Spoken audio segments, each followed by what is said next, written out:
కడప జిల్లాలో వైఎస్ జగన్ కు మరో షాక్ ఇచ్చేందుకు కూటమి సర్కార్ రెడీ అయిందా? వైఎస్ఆర్ జిల్లా పేరును మార్చబోతోందా?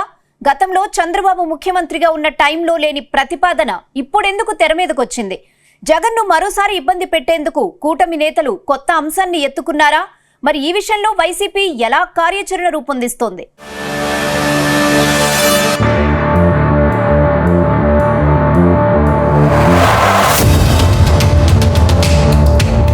కడప జిల్లా అనగానే మొదట గుర్తొచ్చే పేరు వైఎస్ రాజశేఖర రెడ్డి. ముఖ్యమంత్రిగా ఉన్న సమయంలో కడప జిల్లా అభివృద్ధి కోసం ఎంతో కృషి చేశారు. వైఎస్ఆర్ హయాంలోనే కడప జిల్లా రూపురేఖలు పూర్తిగా మారిపోయాయి. ఆయన మరణం తర్వాత సొంతంగా పార్టీ పెట్టి అధికారంలోకి వచ్చిన వైఎస్ జగన్ 5 ఏళ్లు ముఖ్యమంత్రిగా సేవలందించారు. ఇక వైసీపీ పార్టీ అధికారంలో ఉండగా ఎక్కువ పథకాలకు వైఎస్ పేరును పెట్టింది. ఈ విషయంలో ప్రతిపక్షం, అధికార పార్టీ మధ్య అప్పట్లో పెద్ద చర్చ జరిగింది. అయితే ఉమ్మడి రాష్ట్రానికి ముఖ్యమంత్రిగా ఉన్న సమయంలోనే వైఎస్ఆర్ మరణించారు. దాంతో ఆ జిల్లాకు అప్పటి కాంగ్రెస్ సర్కార్ వైఎస్ఆర్ కడప జిల్లాగా నామకరణం చేసింది. దాదాపు 15 ఏళ్ల తర్వాత కడప జిల్లా పేరు మార్చాలని కూటమి సర్కార్లోని కీలక మంత్రి సత్యకుమార్ సీఎం చంద్రబాబుకు లేఖ రాయడం ఇప్పుడు చర్చనీయాంశంగా మారింది.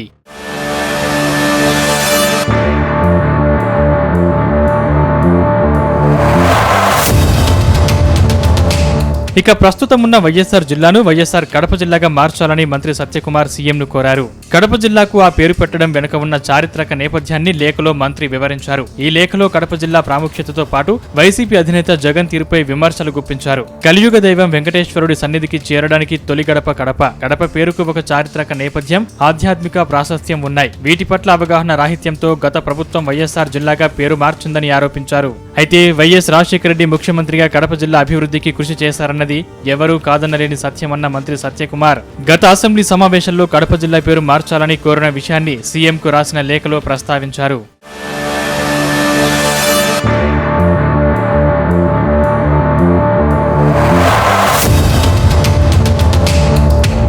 మరోవైపు వైద్యారోగ్య శాఖ మంత్రి సీఎంకు రాసిన లేఖను వైసీపీ నేతలు తప్పుబట్టారు. కడప జిల్లాను వైఎస్ఆర్ జిల్లాగా మార్చింది తాము కాదని, ఉమ్మడి ఆంధ్రప్రదేశ్లో అప్పటి కాంగ్రెస్ ప్రభుత్వం తీసుకున్న నిర్ణయమని మంత్రి సత్యకుమార్ కు వైసీపీ నేతలు గుర్తు చేస్తున్నారు. వైఎస్ఆర్ మరణం తర్వాత ఆయన సేవలకు ప్రతీకగా కడప జిల్లాకు వైఎస్ఆర్ పేరు పెట్టడం జరిగిందన్నారు.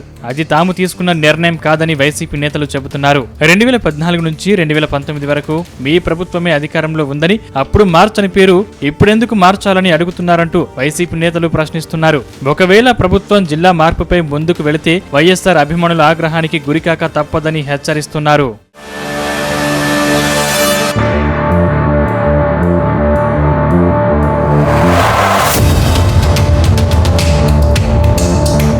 మొత్తంగా వైఎస్ఆర్ జిల్లా మార్పుపై కూటమి సర్కార్ నిర్ణయం ఎలా ఉండబోతోందనేది ఇప్పుడు ఆసక్తికరంగా మారింది. ఒకవేళ మంత్రి రాసిన లేఖపై సానుకూలంగా స్పందించి పేరు మారిస్తే వైసీపీ పార్టీ ఎలా ప్రతిస్పందిస్తుందనేది కూడా చూడాల్సి ఉందంటున్నారు పొలిటికల్ పరిశీలకులు. మొత్తంగా జిల్లా మార్పు విషయం మాత్రం కడప జిల్లాలో మరోసారి రచ్చ రాజేసేలా కనిపించడం ఖాయంగా కనిపిస్తోంది.